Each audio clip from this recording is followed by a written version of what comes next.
she and people like her are immune to conspiracy theories, are immune to being drawn in by faulty reasoning, that somehow they can stand apart and view the world clearly, and that it's up to people like her to correct everyone else who's not thinking properly. Have you ever opened the Task Manager app in your computer? Maybe your computer is kind of bogging down and you want to see what's running in the background. I've got mine open here, and it struck me that this is kind of telling to, I think, the human condition. So right now I've got like 4 apps running at the top there, yet I've got 95 background processes going. And actually, if I scroll down even further, you'll see that there's another 100 window processes. So like roughly 200 things going on in the background compared to 4 that are happening sort of on my conscious desktop. I think something similar happens with us as human beings. We have our conscious mind, what we think we know is going on, like our rational thoughts, stuff that is front of mind, yet beneath the surface, we've got all kinds of assumptions operating that we often don't examine. I was thinking about this today because a video came sort of across my feed here about, it was a political debate, yet it struck me that the person talking in this video, and I'll show it in a moment, had these, what seemed to me, fairly clear underlying assumptions that she wasn't bringing to the fore. And I find this interesting and meaningful for our current moment, because as a religious Christian, I'm increasingly beginning to see lots of other ways of thinking in other people that, as far as I can tell, are acting as a religion. And I've talked about this before, and here when I'm talking about religion, I'm talking about religion in the broadest sense. That is sort of a set of values or a moral direction, or to use a Jordan Peterson type term, a meta-narrative or a story that we use to orient ourselves in our lives or to find our way through life. Increasingly, I'm starting to believe that we all necessarily have to have these overarching ways of guiding ourselves through life. So for some people, that is belief in a supernatural God, and that God has a certain way of being, and when you align yourself to that being's way of being, that brings you fulfillment and meaning. That's maybe in rough sketches what one might say about Christianity. I could say more about that later. So I want to show you this. I'll get into it now. I want to show you this. Let's get rid of this. Actually, this is that's my last video. This is a video where this woman, her name happens to be Cynthia Miller-Idriss, I think, Idriss, and she's an academic, and so she's here to debate or to have this discussion about the decline of the West. I actually find her opening statements fairly interesting, not so much for the politics, although her politics come out, and there's plenty I can say about her politics, but more about the underlying assumptions that she has about what is right, what is good, what is true. And I think when we define religion broadly, whenever we speak of what is good or bad or better or worse, or what ought to be or what ought not to be, as soon as we start using that language, we're using a language of religion, really, or of meaning or of values, just to separate that from pure reason or scientific data, which tells us what is, but not what ought to be. And that's important in this talk. So anyway, I'll let her kind of get going. This is her sort of opening remarks, and I'll interrupt with some comments as we go.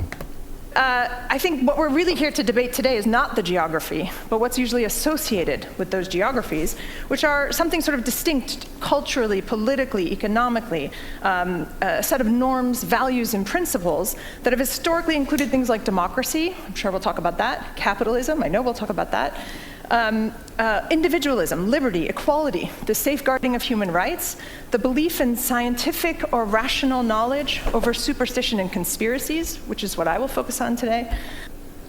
So that's interesting there. She's summarizing it. I think it's a decent summary of sort of what the values of the the West hold. And it's interesting that she talks about reason over superstition, and we'll get back to that. That's, I think, an important part, because I think, well, I'll give it away now. I think what she's doing here is she has a religion, as it were, a guiding principle, and that is that education, reason, science, rationalism, that is the ultimate aim, or that is the ultimate truth, let's say, that is what sort of guides everything else. And I think she sort of she doesn't examine it, but she sort of treats it as a given. I'll let her go on here.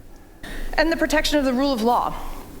All of that, in theory, has been guided by a Western principle of universalism, which means that all those ideals, individualism, liberty, equality, and human rights, are supposed to apply to everyone, all human beings without exception. But of course, that's the rub. That principle of universalism, the one that should be a liberating and equalizing force, has also helped perpetuate some of the most vile hierarchies of superiority and inferiority and human rights abuses in history, as Western explorers, leaders, and powers have sought to control, exploit, and conquer huge swaths of the globe in the name of a supposedly universally preferable and superior system. Okay, so and this is part of this is more the politics of it. I've got opinions, but that's not my main thing here. She's basically saying that, the West is losing its way or maybe not losing its way, but there's all these negative aspects about the West, about conquering other nations, other societies, kind of imposing itself on the world in a spirit of conquest, etc. I do take issue with a lot of that, but that's not my main point here. I'm not saying that other civilizations or regions of the world have not done horrific things. They have. The abuses of slavery, conquests, wars, genocides, the brutality of patriarchy itself is by no means a Western innovation or an exception. But the messianic colonialist effort to spread its principles and... She said messianic colonialist. Messianic, what does that mean? That's of or relating to a Messiah. Well, where does that idea come from? Well, that's a Hebrew idea. The Messiah is the anointed one. In Greek, it's the Christ, obviously referring to Jesus. A religious idea.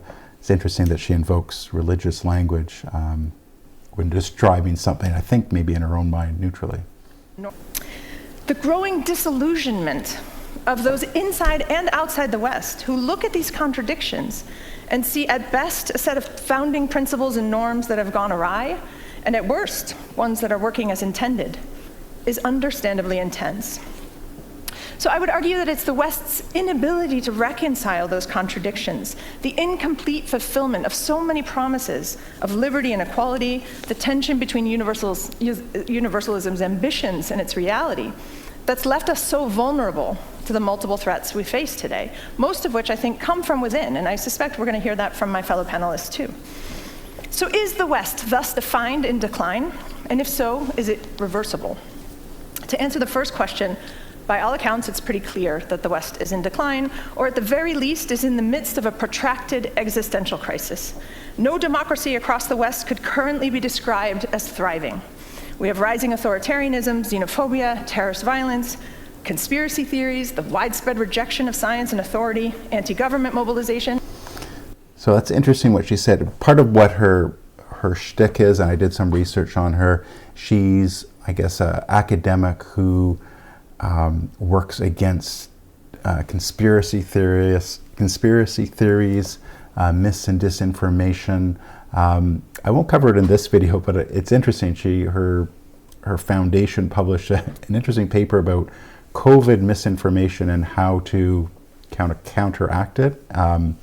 So that was kind of interesting. But notice her concern there at the end that, and this is her major thrust here, that people are losing trust in the authorities. That the idea is the authorities are there, the intellectual authorities, the health authorities, the people who can somehow stand outside of the mire and be able to figure out what's true. And that's a big part of her overall argument in this. And I find it interesting because it assumes that she, and I think she would admit that she's an elite, and I've seen other videos where she talks about her privilege and things like that, that somehow she and people like her are immune to conspiracy theories, are immune to being drawn in by faulty reasoning, that somehow they can stand apart and view the world clearly, and that it's up to people like her to correct everyone else who's not thinking properly. But I think there is definitely something here that that suggests that she is a secularist, I guess, that she doesn't have a purported religion as such, but rather it is reason. I think like there's a frustration as she talks about conspiracy theories and other things, that there's these poor people who are drawn in by these things, and if only we could help them. Looking at some of her work, she sort of uses a model similar to the way a lot of social activists might look at people who are habitually criminal or addicted to drugs or living on the streets or in unhappy or abusive family relationships. My wife and I used to do foster care, so there's a lot of families that are on the margin where, it's hard for them to sort of be good parents, frankly, and then you have these sort of social services that come alongside. And it's this idea that here's some people who are too ignorant, or they just can't, they're not smart enough perhaps, they don't usually say it like that, they're not following their reason, and that the solution to that is things like education and an elite class who can come and point out the truth as though they have access to the truth. You contrast that with a more traditional Christian view, or Judeo-Christian view. I'll just say Christian, I'll speak more about that. And that doesn't assume that the individual Christian necessarily has clairvoyant view of everything, but rather it's each individual believer that believes that there is an objective truth out there, that there is something that I can access, that I can have, well, in a Christian sense, I can have a relationship to that ultimate truth. Jesus said he's the way, the truth, and the life. So the truth isn't just a thing that you believe in your head or that you assent to in a propositional point of view. The truth is someone that you can have a relationship with and who can reveal himself to you, and someone that you can use as a reference, because our own ideas are often faulty. We have blind spots. Now, it's interesting. I can see her blind spots fairly well. I don't doubt that she's a smart woman. I know that I have blind spots. But again, that's another thing about Christianity, is it doesn't depend on my good vision exactly, only insofar as I can align my life to my Creator, to my Savior, to God.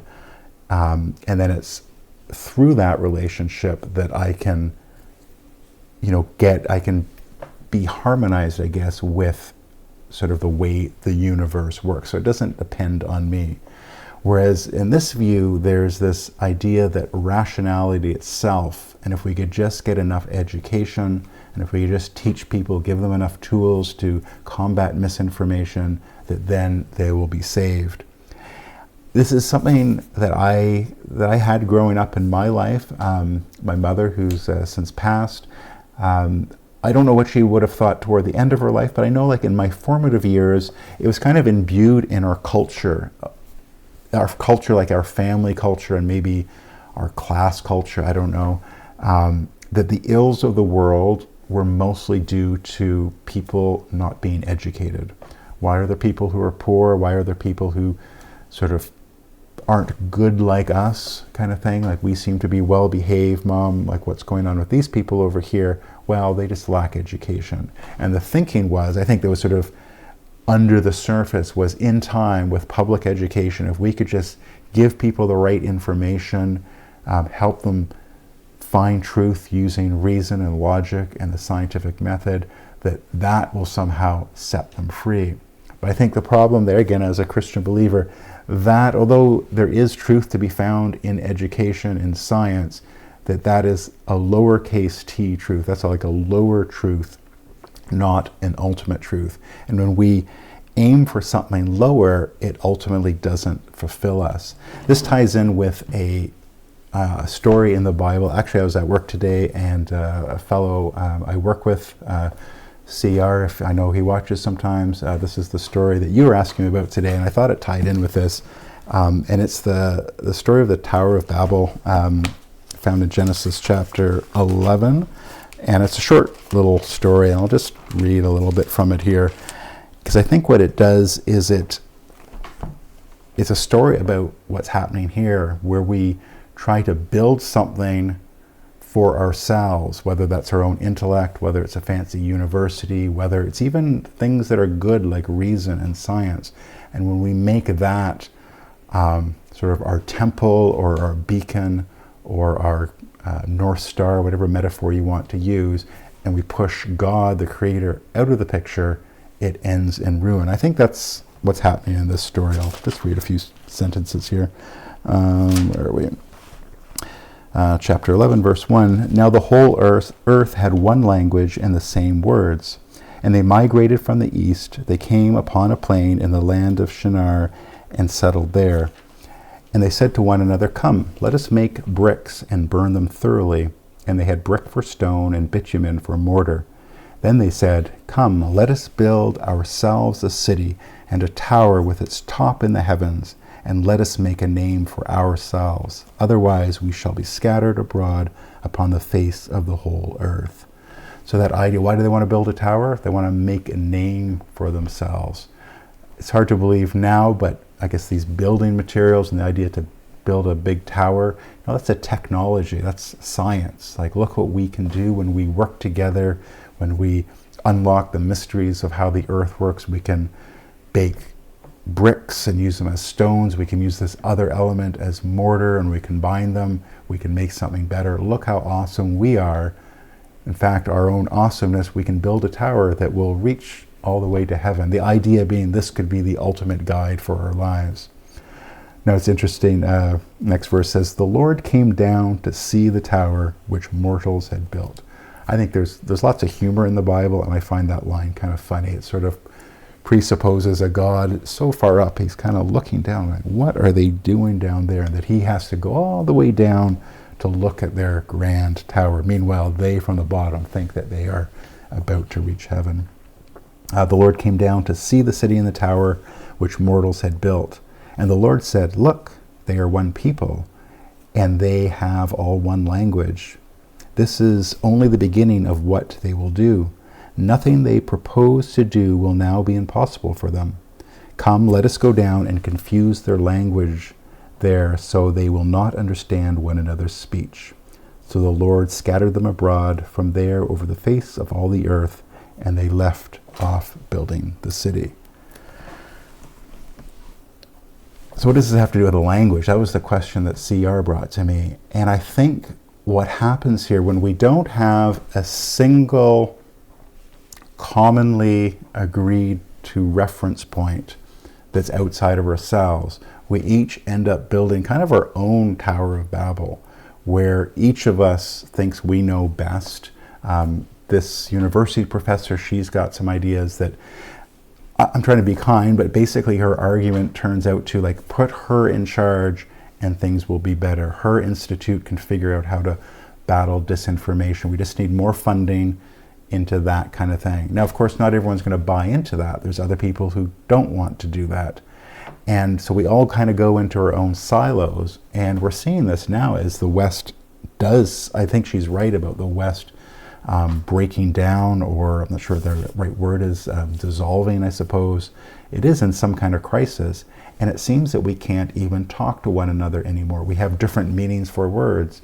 Your definition of a woman is different than my definition of a woman, and like language itself, even though we're speaking English, because we have our own categories of what these things mean and how the world works, we have our own models, and increasingly they are no longer cohering. Now, some people might be thinking, well, Peter, you're just doing the same thing. If I'm in charge, I'm going to somehow make everyone a Christian and then the world will be right. And although on one hand, I do certainly want people to recognize who I think is the creator of heavens and the earth, who I believe is the one who came down in the person of Jesus and walked among us, taught us died for us, was raised again. All that stuff, I do want that for people, but not. But I'm not going to use force, and that's not the Christian way. Jesus comes, he doesn't want us, and lots of Christians have got this wrong over the years, don't get me wrong, but it's not meant to compel people exactly at the end of a sword, or through some political program, or through some university or learning or education program. It's a one-on-one, a one-on-a-few way of sharing and pointing people not to me, not even to my idea of Christianity exactly, but pointing to someone that is outside of me, that I say, that, as best I can tell, that is sort of the guiding light, where we should align our lives to, that it's something outside of me, it's outside of human work, it's outside of me or anyone else trying to make a name for themselves, that is a true way to orient your life. These other things are ultimately false. And if you look at it as a religion, and I don't think that's a stretch, that things like intellectualism, education, equality, like if we could just have enough, if the state could just put its thumb on the scale here and there to, tamp down hate and to push for truth, that the state has to be an active agent, kind of bringing in, bringing us into the promised land. That's very definitely not the Christian story. It's not the state that saves us. It's not the individual that saves us. It's not our intellect. It's not any edifice that we can build for ourselves, even if it is inherently good on some level, like technology can be good. But when we make it the ultimate, that's when we confuse ourselves, confuse one another, and we begin to no longer cohere as a society. Tell me what you think. There's more in this video, and actually there's some stuff on COVID that I kind of went down a rabbit hole. It was kind of interesting. If that's the type of thing you want to see, I might delve into that, because it's really kind of interesting. It belies a lot of what she was saying here, this idea that if only there was a true educated class of people and we would just put them in charge, then we could get through things like COVID. And I think it's not only wrong, but it's actually dangerous, that kind of thinking. But I also think she's a true believer. Like, reading some of these reports and things, I earnestly think she thinks she's trying to help. So that's good, I guess. But sometimes, like, even our good intentions, when we make them about ourselves or our own thing, they often end up in disaster. Tell me what you think. Is intellectualism a religion? Am I stretching the definition of religion too far? Oh, and by the way, just as one final thought here, part of this started off from a comment from my last video. I'm not sure if it was meant as a serious comment or what. It's hard to kind of know, but I do appreciate getting comments. And this was from KLG777, and I think it's a she. She writes, and this is reacting to my last video about banning prayer in Quebec. And they write, how about banning all religions? It's phony, it causes war, it's the world's mental problem. And you know what? That's, a lot of people think that. I think I used to think that at some point, but it made me wonder, can we ban religion? And I guess we'd have to know what religion is. So maybe that's stuff for another video. If that's the type of stuff you're interested, do let me know. I want to make this channel more about, I do like politics, I think it's important, but also the culture, and also as it pertains to faith and religion, and I mean that in the broadest sense, even if you're not classically, a Christian or a religious person, about what things guide you in your life and sort of what affect those beliefs, those assumptions, those things operating in the background, kind of like in your task manager, because we all have them. And I think it's important that we examine what those things are. Anyway, I'm going on here a bit. Leave a comment. Let me know what you think for this video and types of videos you'd like me to make in the future. Thank you for watching.